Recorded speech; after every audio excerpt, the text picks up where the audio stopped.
حضرت ابراہیم علیہ السلام کو اللہ تعالیٰ نے کافی مدتوں بعد ایک بیٹا عطا کیا جن کا نام حضرت اسماعیل علیہ السلام ہے۔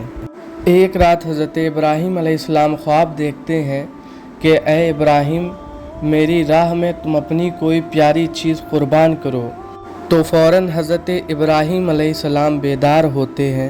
جیسے ہی سورج طلوع ہوتا ہے تو حضرت ابراہیم علیہ السلام اپنا سارا مال اللہ کی راہ میں قربان کر دیتے ہیں۔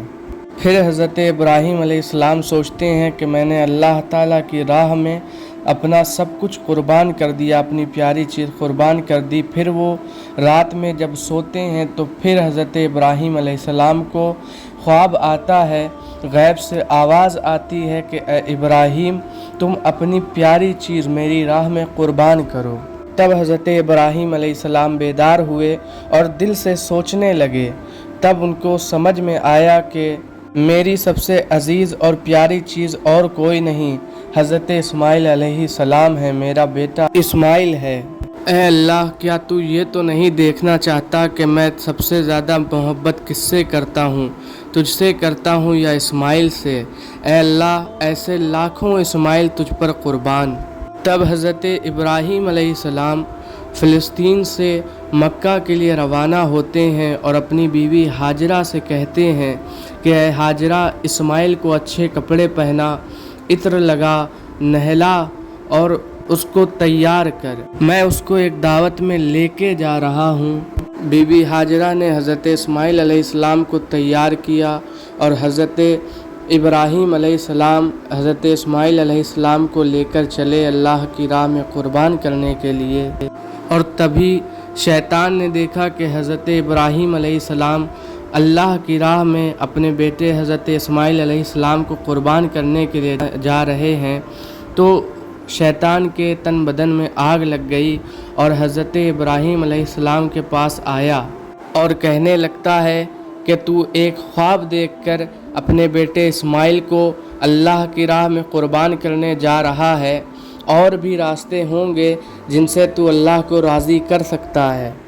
تب حضرت ابراہیم علیہ السلام نے پتھر اٹھایا اور شیطان کے مارا اور فرمایا کہ تو ہٹ جا میرے راستے سے، اگر میرے پاس ہزاروں اسماعیل ہوتے تو میں ہزاروں کو اللہ کی راہ میں قربان کر دیتا۔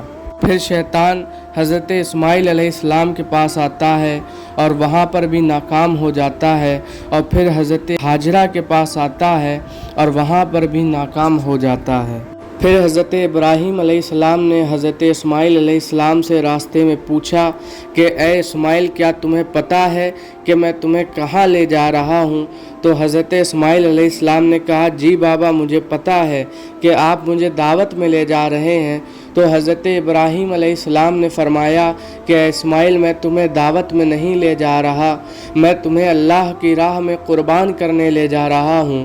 تب حضرت اسماعیل علیہ السلام نے فرمایا کہ بابا، اللہ کی راہ میں اگر مجھے قربان کر دیا جائے تو اس سے بہتر میرے لیے اور کیا ہوگا، لیکن بابا جان، مجھے ذبح کرنے سے پہلے میرے ہاتھ پیر رسی سے باندھ دیجیے گا اور اپنی آنکھوں پر پٹی باندھ لیجیے گا، کیونکہ مجھے پتہ ہے آپ مجھ سے بے پناہ محبت کرتے ہیں، آپ میری لاش کو تڑپتا ہوا نہیں دیکھ پائیں گے۔ تب حضرت ابراہیم علیہ السلام نے اسماعیل علیہ السلام کے ہاتھوں پیروں کو باندھ دیا اور اپنی آنکھوں پر پٹی باندھ لی، اور چھری کو حضرت اسماعیل علیہ السلام کی گردن پر رکھ کر کہنے لگے کہ اے اللہ، دیکھ، میں اپنی سب سے پیاری چیز، اپنی عزیز چیز، اپنے بیٹے اسماعیل کو تیری راہ میں تیری رضا کے لیے قربان کر رہا ہوں۔ اے اللہ، تو اگر مجھے لاکھوں اسماعیل دیتا تو میں تیری رضا کے خاطر لاکھوں اسماعیل کو قربان کر دیتا۔ یہ کہہ کر حضرت ابراہیم علیہ السلام اپنے بیٹے اسماعیل کی گردن پر چھری چلانے لگے۔ اللہ تعالیٰ نے حضرت جبرائیل کو حکم دیا کہ اے جبرائیل، جنت سے ایک جانور لے کر حضرت اسماعیل کی جگہ پیش کر۔ ابراہیم اپنے امتحان میں کامیاب ہوا۔ حضرت ابراہیم علیہ السلام نے چھری چلائی اور خون بہنے لگا۔ اپنی آنکھ سے پٹی کھول کر دیکھا تو حضرت اسماعیل علیہ السلام صحیح سلامت ان کے سامنے کھڑے تھے اور کوئی جانور ذبح ہو گیا تھا۔ غیب سے آواز آئی کہ اے ابراہیم تو اپنے امتحان میں کامیاب ہوا اور آپ کی اس قربانی کو آنے والے ہر انسان کے لیے یادگار رکھا جائے گا۔ اور آج ہر مسلمان حضرت ابراہیم علیہ السلام کی سنت کو زندہ کرتا ہے اور ہر سال اللہ کی رضا کے لیے قربانی کرتا ہے۔ قربانی کرنے سے انسان اللہ تعالیٰ کی بارگاہ میں مقبول ہوتا ہے اور جنت کا حقدار ہو جاتا ہے، اسی لیے ہر سال بقرہ عید منائی جاتی ہے۔